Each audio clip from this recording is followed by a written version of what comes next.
Hello and welcome to Med Tutorials. This is your place for simple and easy to follow tutorials in internal medicine. Today is going to be level 9 in the series titled Decoding the ECG. Today we'll be looking at the issue of bundle branch blocks. Now sometimes you're presented with an ECG with a broad QRS complex, and the first question that goes through your mind is this a left bundle branch block or is it a right bundle branch block? And today we're going to look closely at the issue of both LBBB and RBBB, and also some added issues like fascicular blocks. So let's get started.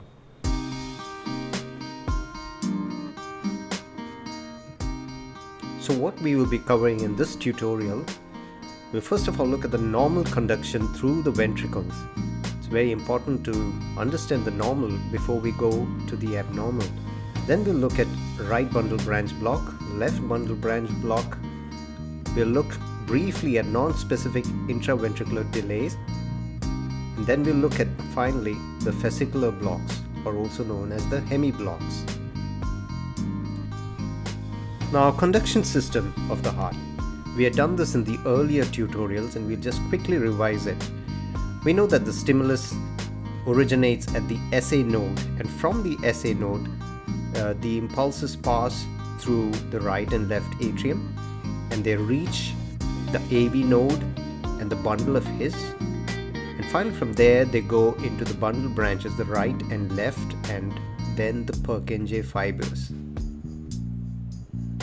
Looking more closely at how conduction happens in the ventricles, which is important for us today, we see that the impulses pass through the bundle branches. That is the right and left bundle branches. So the right bundle branch and the left bundle branch are the main branches. But what we see is that the left bundle branch is further divided into a left anterior fascicle and a left posterior fascicle. The anterior fascicle supplies the leftward part and the superior part of the left ventricle, whereas the left posterior fascicle, this supplies the inferior part and the rightward part of the left ventricle.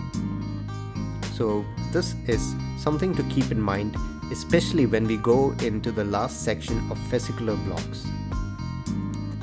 There are three important points you need to keep in mind when we diagnose the type of bundle branch block. The first one is that the electrical activity towards a lead causes a positive deflection in that lead. What does that mean? Say for example the electrical activity is going from right to left, then those leads which are in the left like V6, V5 would have a positive deflection at the time of that electrical activity, whereas those in the opposite direction like V1 would show a negative deflection. The second point is that the progression of conduction in the ventricles determines the morphology of the QRS complex. So in bundle branch blocks, when you have an abnormal progression of the conduction in the ventricle, that is what's going to determine the morphology of the QRS complex. And the third point is the derivative of that, and that is the QRS will be most prominent in the part of the heart that is last to be stimulated. And as when we summarize in the end of this tutorial, you will see how this helps us in quickly diagnosing the type of bundle branch block. So first we look at the normal progression of conduction in the ventricles and how this causes the normal pattern of the QRS in a normal ECG. So we have two phases. In the first phase, that's when the septum depolarizes and the ventricular septum depolarizes from left to right. So the electrical activity, the mean electrical activity is from left to right. So when you look at the right-sided chest leads like V1, we get a positive deflection. Whereas in the left leads like V6, because the electrical activity is in the opposite direction, we get a negative deflection.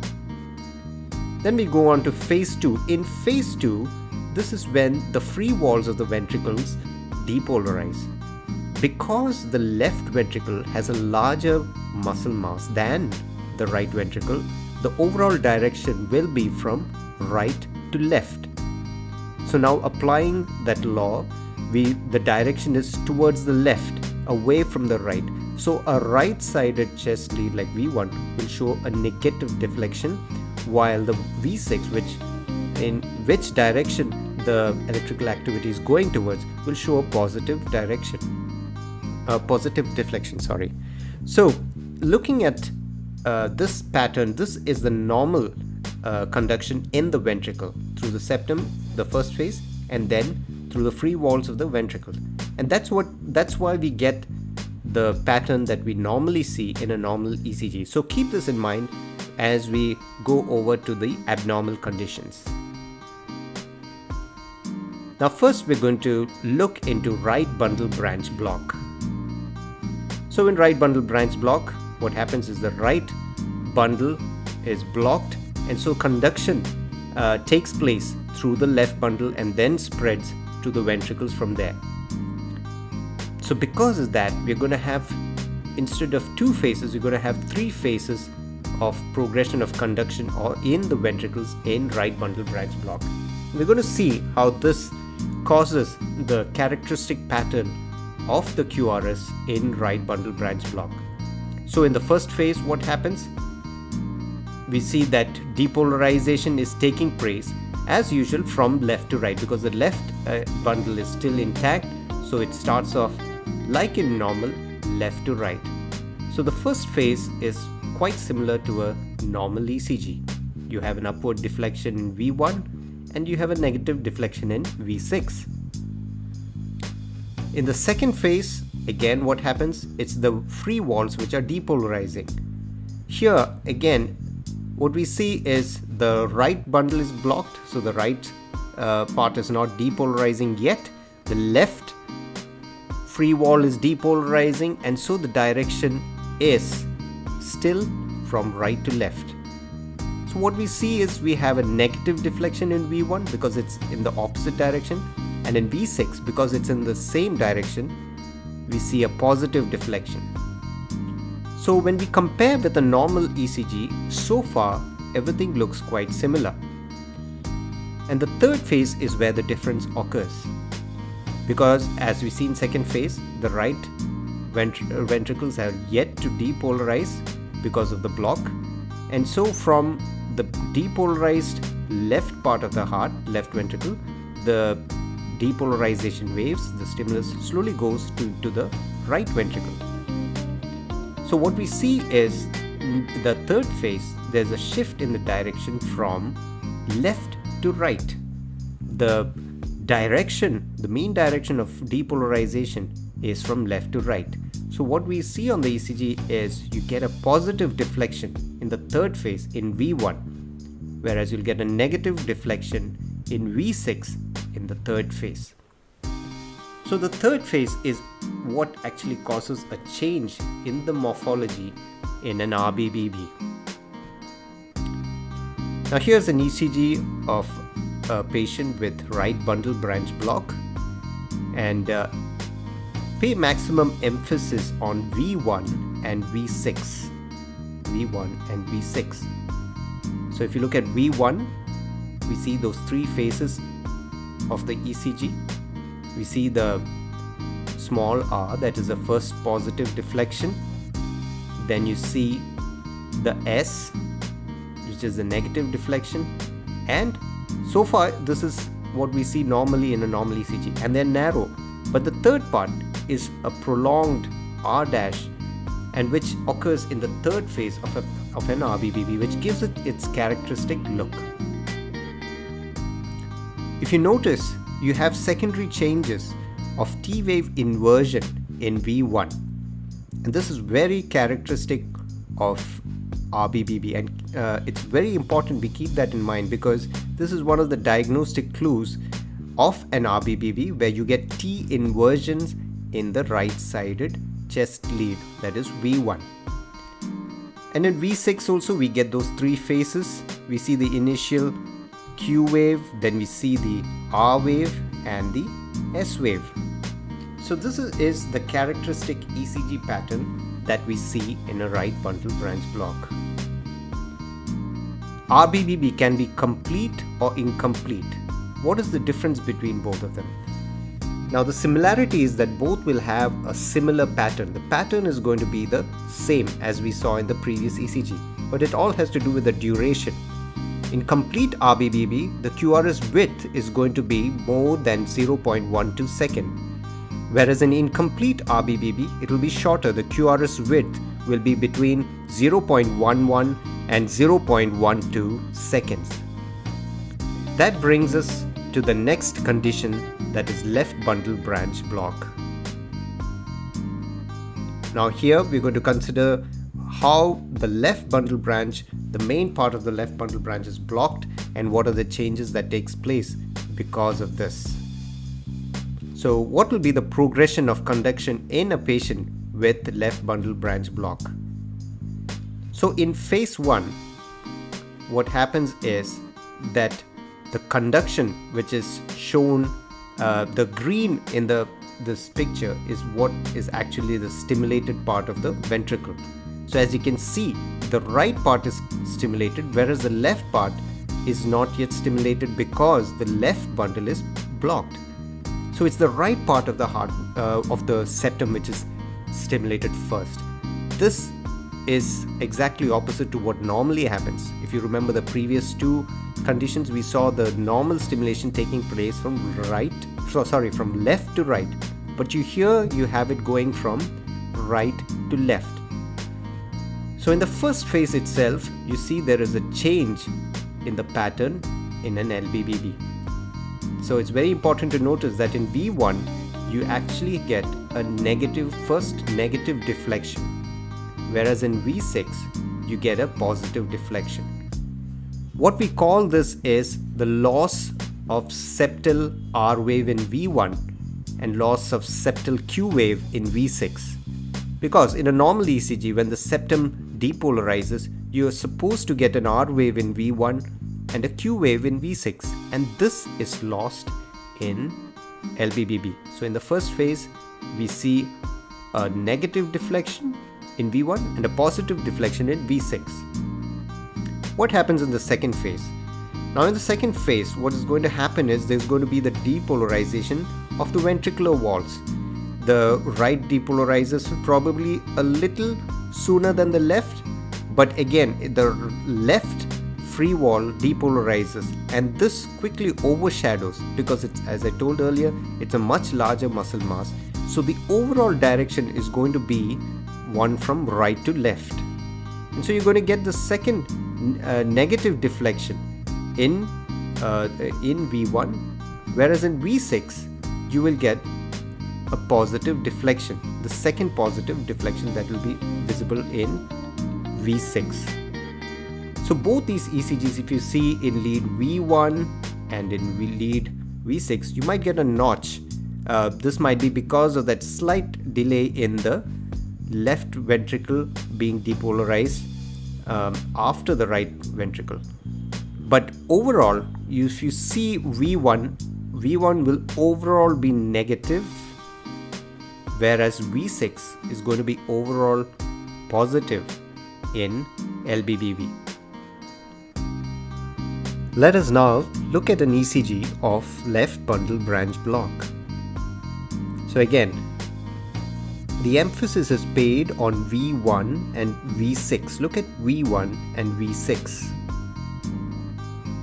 V1 and V6. So what you observe in V1 is predominantly a negative deflection in V1 and a positive deflection in V6. We call it a QS complex in V1 and a notched R in V6. So you can see that there's a slight notching of the R wave that is there in V6, and this is what we characteristically see in a left bundle branch block, a broad QRS with predominantly negative complex in V1 and a positive complex in V6.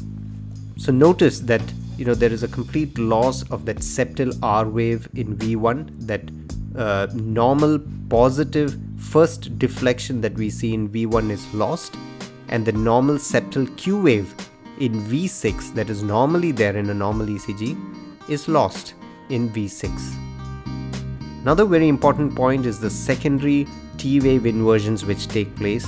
They will take place in V6. So if you notice, the T waves will be inverted in V6 as opposed to RBBB where it was in V1.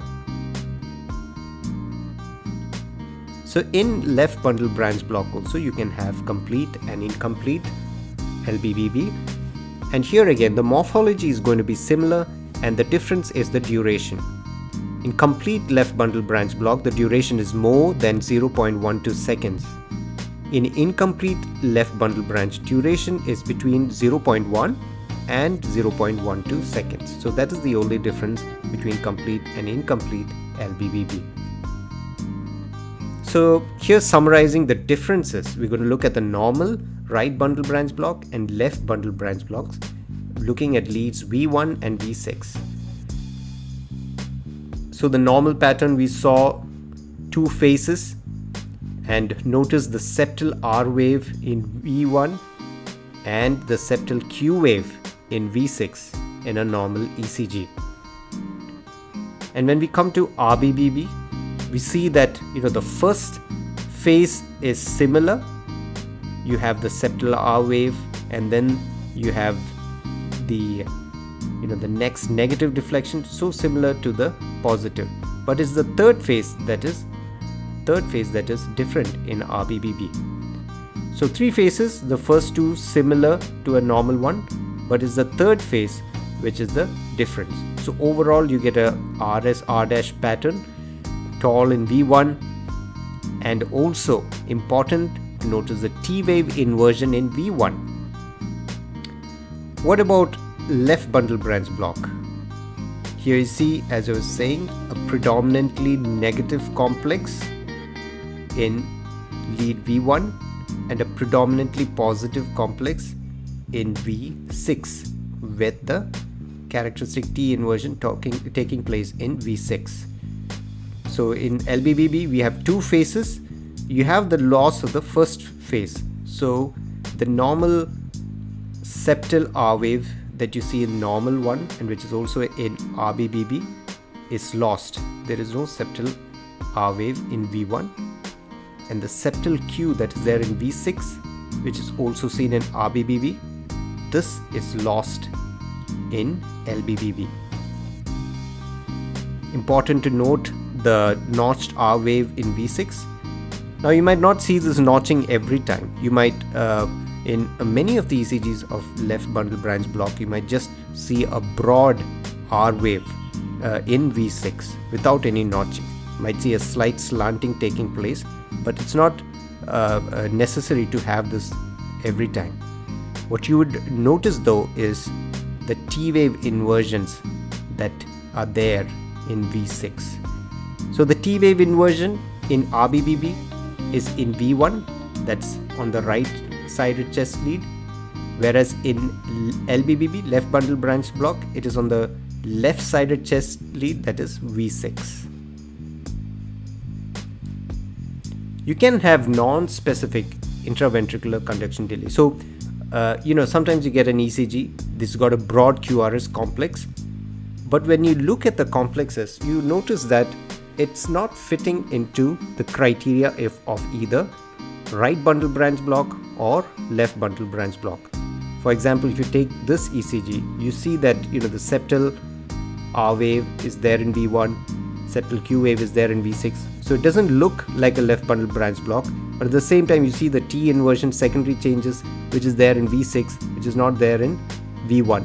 We see that the complex is predominantly positive in V6, predominantly negative in V1. So it's not fitting into any of these criteria of either LBBB or RBBB. So you have abnormally wide QRS complexes, but the pattern is not typical of LBBB or RBBB. So such conditions, you can label them as non-specific intraventricular conduction delay. Now we come to the final section of fascicular blocks, or also known as hemiblocks. And there are two main types that we have, is the left anterior fascicular block and the left posterior fascicular block.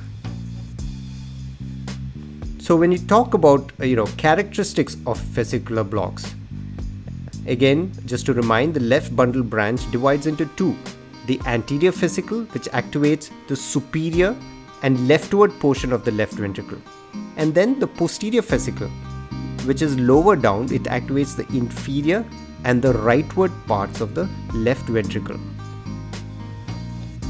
Now it's important to note that these fascicular blocks do not widen the QRS like bundle branch blocks. That's not going to be their characteristic findings. But the main effect is in the change in the QRS axis.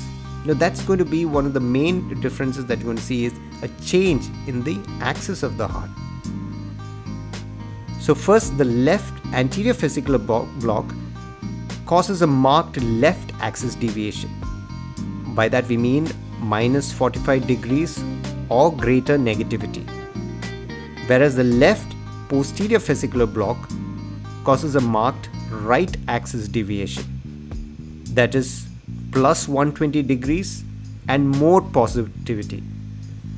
It's like the part which is blocked, the axis sort of shifts closer towards that side. Now left anterior fascicular block is common, whereas left posterior fascicular block is rare.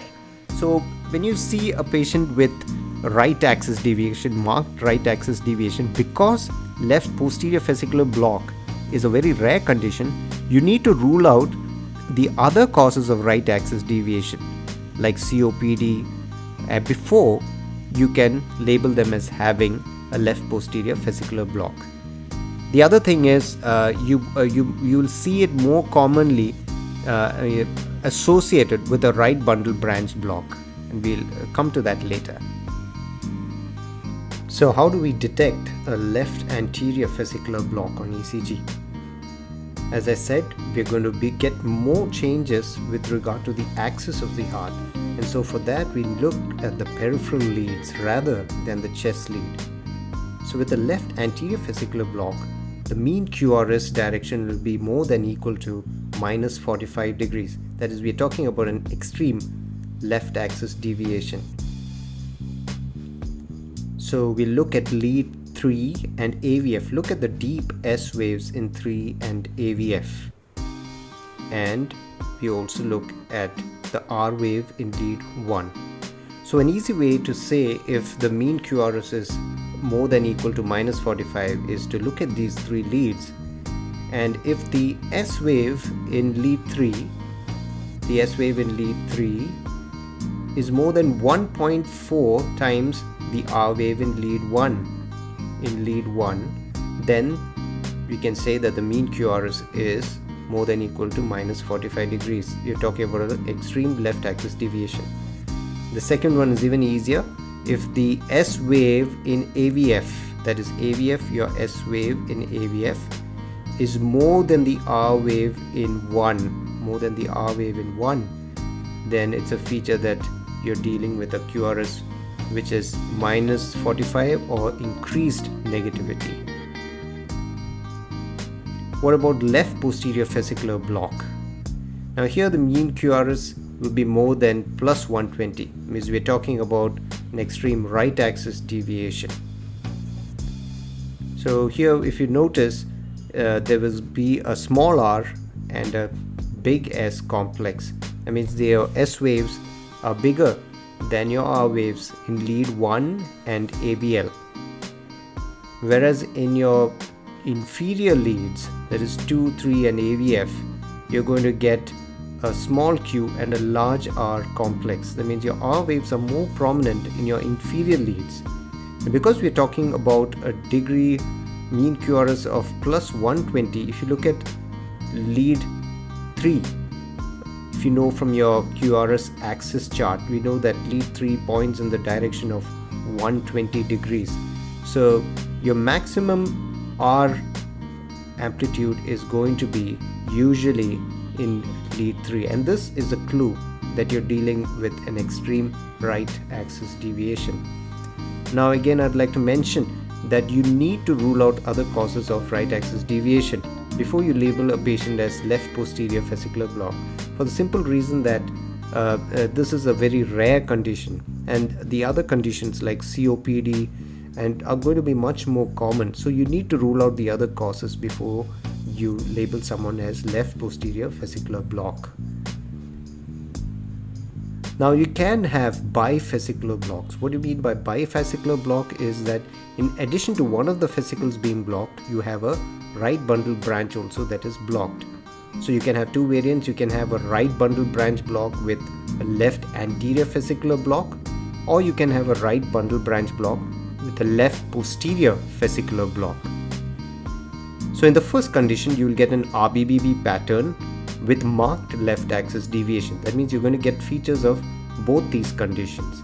Whereas in the second one, you will get an RBBB pattern with right axis deviation.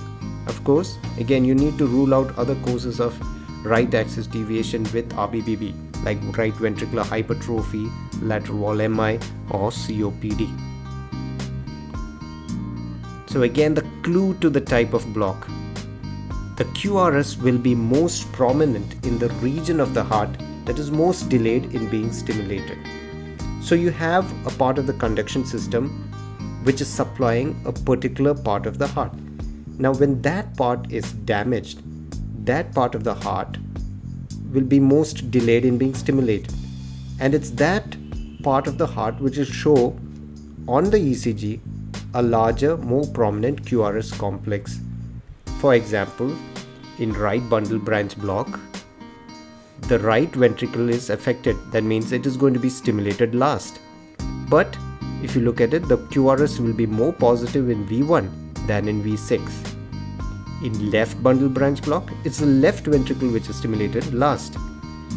But if you look at the ECG, the right-sided lead V1 will be negative, and the V6, which represents the left part, will be more prominent. If you look at the fascicular blocks, left anterior fascicular block, we know that the anterior fascicle supplies the superior and leftward part of the left ventricle. But when you see the ECG, you see that you're going to get negative changes in 2, 3 and AVF. That means the part which is normally which is not affected, but the affected part will be having positive complexes like 1 and AVL, which results in that extreme left axis deviation. And in left posterior fascicular block, now normally this fascicle supplies the inferior and rightward part of the left ventricle, but that affected portion results in a more prominent R wave in 2, 3 and AVF, and whereas the complex is negative in 1 and AVL.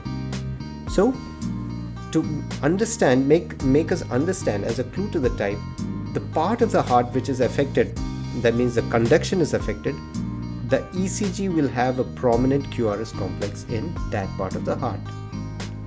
So summarizing what we have learned today, the QRS is most prominent in the region of the heart where there is a delay in conduction.